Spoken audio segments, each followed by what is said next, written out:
The Washington National Opera is presenting its first Spanish language opera in a decade with the premiere of Florencia in the Amazon. It's the story of an opera diva traveling up the Amazon by boat to sing in her homeland of Brazil.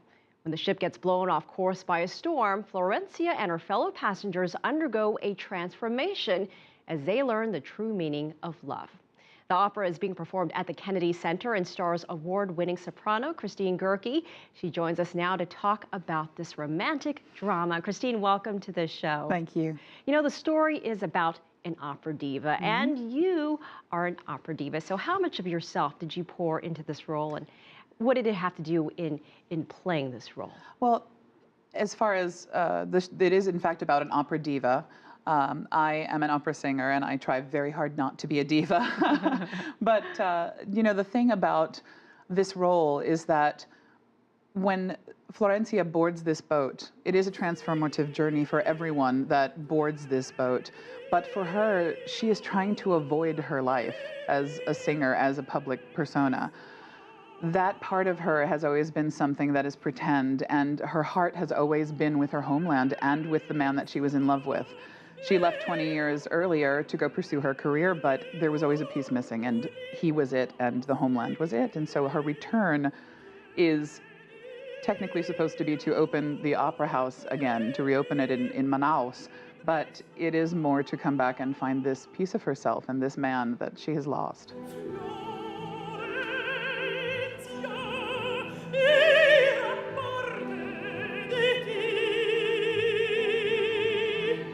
Let's talk a little bit more about the story. The ship you travel on up the Amazon is called the El Dorado, the fabled city of gold containing untold riches. Many explorers we've heard time and time again in stories have searched for it but have never found that. Is there any special meaning to El Dorado to the story? Oh, absolutely. You know, it was very interesting, of course. That was one of the first things that I noticed when I started studying the piece.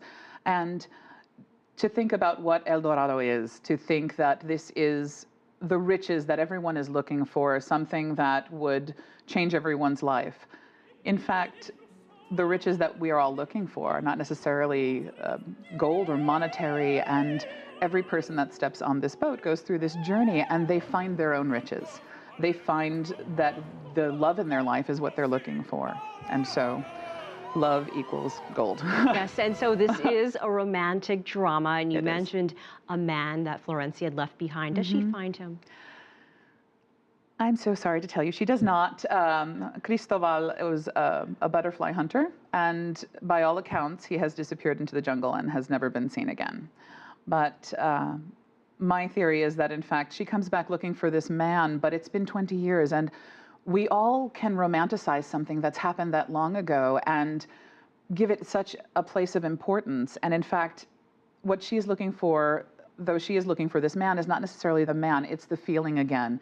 And when she finally embraces the fact that this relationship, this part of her, this experience, it will always be part of who she is, then she is sort of able to go forward again. And I think that that's something that we can all relate to. You know, part of this opera is inspired by the writings of the late Colombian writer Gabriel Garcia Marquez and the magical realism. Talk to us about that with Florencia and the Amazon. The thing is, it's always difficult when a libretto is pulled from a book. And what you have in a libretto is not exactly the same as what you have in a book, but there are absolutely elements of this. You know, we have the character of Rio Lobo in this, which he is a ship's hand, but he is in fact actually a creature of the Amazon, and he interacts with the Amazon and nature, and the magic comes between his realization that the nature is a huge part of our makeup, and the love has to also be a part of this. His love of nature, the love that is being experienced on the boat, the two really do come together in quite a remarkable way. And I have to say as well that Catan wrote this music that really embodies the two together.